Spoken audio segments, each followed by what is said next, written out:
wabarakatuh. Perkenalkan, nama saya Ansar, NIM saya 2022 10223. Jadi pada kesempatan ini saya akan menjelaskan tentang proses investasi. Yang pertama yang harus dilakukan dalam berinvestasi yaitu menentukan tujuan berinvestasi. Dalam menentukan tujuan berinvestasi ada beberapa hal yang harus diperhatikan, yaitu jangka waktu investasi, pendek atau panjang, berapa target return yang mau dicapai. Yang kedua yaitu menentukan kebijakan investasi. Investor harus mengerti karakter risiko masing-masing, apakah seorang yang mau mengambil risiko atau menghindari risiko, berapa banyak dana yang akan diinvestasikan. Fleksibel investor dalam waktu untuk memantau pengetahuan akan pasar modal. Yang ketiga itu memiliki strategi portofolio atau aset.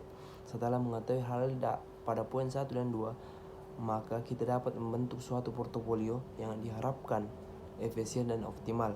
Yang keempat yaitu mengukur dan mengevaluasi kinerja portofolio. Mengukur kinerja portofolio yang telah dibentuk apakah sudah sesuai dengan tujuan.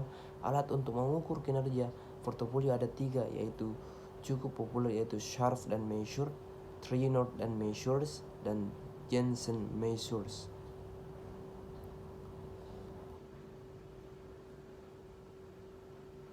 Dan ada yang keenam yaitu proses keputusan investasi merupakan proses keputusan yang memberkesinambungan going proses yang meliputi 5 tahap, yaitu menentukan tujuan investasi, menentukan kebijakan investasi, memilih strategi portofolio, memiliki aset dan membentuk portofolio, serta mengukur dan mengevaluasi kinerja portofolio. Dan apa saja yang termasuk tahapan-tahapan dalam keputusan investasi, yaitu seperti yang dijelaskan tadi, bagaimana langkah-langkahnya, menentukan tujuan berinvestasinya, menentukan alokasi aset yang diinvestasi, perencanaan strategi portofolio, dan pemilihan aset investor atau evaluasi kinerja portofolio.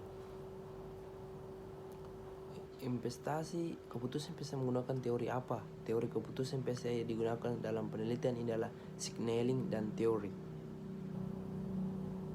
Mempertimbangkan apa yang digunakan untuk memilih suatu jenis investasi agar investasi akan dilakukan dapat menguntungkan, dengan yaitu tujuan berinvestasi. Kamu perlu benar-benar memenuhi tujuan dari investasi. Yang kedua, pilih jenis investasi yang rendah risiko, hitungan nilai perkiraan inflasi, dan tentukan jangka waktu investasi dan cek risiko setiap instrumen investasi. Ada beberapa juga mempengaruhi keputusan investasi tersebut, yaitu hasil penelitian menunjukkan bahwa keputusan investasi mempengaruhi nilai perusahaan melalui keputusan pendanaan. Hal ini karena salah satu investasi yang diperoleh dari keputusan investasi yakni berapa jumlah dana yang diperlakukan untuk investasi tersebut, baik untuk initial dan investment maupun modal kerja. Itulah tadi penjelasan tentang bagaimana proses investasi. Pertama ya ada 5 hal yang harus yang harus dilakukan dalam proses investasi.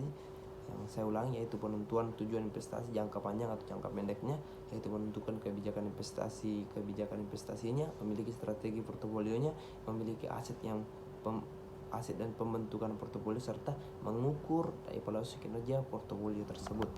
Itulah penjelasan tentang proses investasi. Apabila ada kurangnya mohon dimaafkan. Wabillahi taufiq wal hidayah. Assalamualaikum warahmatullahi wabarakatuh.